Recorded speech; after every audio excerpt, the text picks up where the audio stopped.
Good evening all my dear student and friends. तो आज मैं आप लोगों को बताने वाला हूं क्लास 10वीं का त्रिकोणमिति का परिचय। यानी आज से समझ लीजिए कि आपका क्लास 10वीं का क्लास स्टार्ट है मैथ का। खास करके ओनली मैथ पढ़ाएंगे और फिजिक्स पढ़ाएंगे, ठीक है।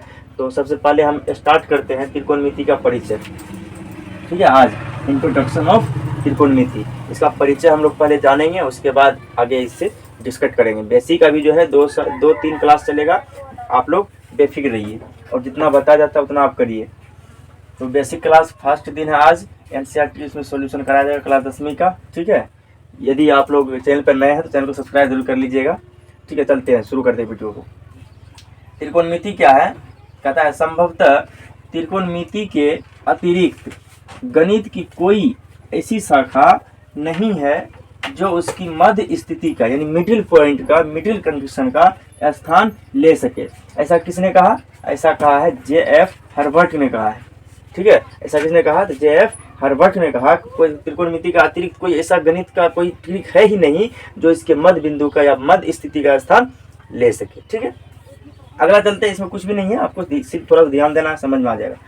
अगला पॉइंट देखते हैं। अगला पॉइंट है त्रिकोणमिति अंग्रेजी शब्द ट्रायगोनोमेट्री की उत्पत्ति है ना, ट्रायगोनोमेट्री से लिया गया है ना। उसकी उत्पत्ति ग्रीक शब्दों में, जिसका मतलब होता है ट्राय का अर्थ, जिसका अर्थ होता है तीन, और गोन का अर्थ होता है जिसका अर्थ है भुजा। गोन का अर्थ क्या होता है? भुजा। और मेट्रोन, इसका अर्थ होता है माप। यानी ट्रायगोनोमेट्री जो है इस तीन भाग में बटा हुआ है। पहला ट्राय जिसका अर्थ होता है तीन, और दूसरा गोन जिसका अर्थ होता है भुजा, और तीसरा मेट्रोन जिसका अर्थ क्या होता है? माप। इससे हुई है ये तीनों शब्द मिल करके, ये तीनों लेटर अक्षर मिल करके जो है त्रिकोणमिति का निर्माण किया है, ठीक है। देखते हैं आगे क्या है। प्राचीन काल के खगोलविद त्रिकोणमिति का प्रयोग पृथ्वी से तारों और ग्रहों की दूरियां मापने में करते थे।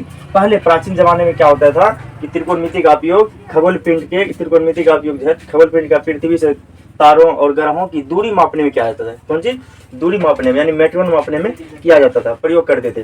और अभी प्रचलित जमाने में जो प्रेजेंटेशन में चल रहा है, आज भी त्रिकोणमिति का प्रयोग इंजीनियरिंग क्षेत्र तथा भौतिक विज्ञान में किया जाता है। अभी भी प्रेजेंट में भी, और पहले भी क्या था, प्राचीन काल में भी, बीते हुए काल में भी इंजीनियरिंग और भौतिक काल में किया जाता था, भौतिक विज्ञान में भी किया जाता था। उससे पहले अत्यधिक मात्रा में पृथ्वी से तारों और ग्रहों के बीच की दूरी को मापने में किया जाता था।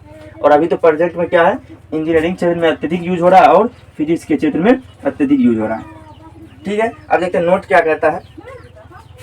जब कोई भी व्यक्ति ऊपर से नीचे की ओर देखता है, क्या है, जब कोई व्यक्ति ऊपर से नीचे की ओर देखता है तो हमेशा क्या होता है? समकोण त्रिभुज बनता है। कौन सा त्रिभुज बनता है? समकोण त्रिभुज। सॉरी, ये आ गया है त्रिकोणमिति का अनुप्रयोग वाला चैप्टर जो है 9.1 का आया हुआ है यहाँ पे, ठीक है। इसको ध्यान रखना, हालांकि आगे जब बताएंगे तो ऐसा ट्रिक आपको लिखा देंगे, ठीक है। इस पर ध्यान नहीं देना होता ना, कोई दिक्कत नहीं है, आगे बताएंगे। जब कोई भी व्यक्ति ऊपर से नीचे की ओर देखता है तो हमेशा समकोण त्रिभुज बनता है, ठीक है। चलिए आगे देखते हैं अगला पॉइंट क्या है। अगला पॉइंट कहता है यदि कोण समान बना रहे, यानी कोण का जो मान दिया हो वैसा ही रहे, तो एक कोण के त्रिकोणमिति अनुपातों के मान में त्रिभुज की भुजाओं की लंबाई के साथ कोई परिवर्तन नहीं होता है। इसमें यह समझना है कि यदि त्रिभुज का मान हमेशा समान रहे, उसमें त्रिकोणमिति का अनुपात का मान जो दिया रहेगा वो हमेशा सेम रहेगा, वो चेंज नहीं होगा, यानी परिवर्तन नहीं होगा, ठीक है। और थोड़ा सा कोई ट्रिक देख लेते हैं। एक समकोण किसे बोलते हैं? तो 90 डिग्री को एक समकोण बोलते हैं, यानी 90 डिग्री को एक समकोण बोला जाता है, ठीक है। अगला देखते हैं। अगला है 180 डिग्री को पाई रेडियन कहा जाता है। यानी पाई का मान, यानी आपको रेडियन में पूछे, क्या किसने पूछे? रेडियन में पूछे तो क्या बताना है? 180 डिग्री, ठीक है। उसके बाद देखना है पाई का मान, इसमें पूछे पाई का मान जो है 12/7 वैसे होता है जनरली, है ना, जैसा यूज हम लोग करते हैं। जब कोई हिसाब बनाएंगे हम लोग वृत्त से संबंधित तो उसमें पाई का मान दिया रहेगा। यदि दिया हुआ नहीं है तो हम लोग शॉर्ट से इसे 12/7 मान लेके बना सकते हैं।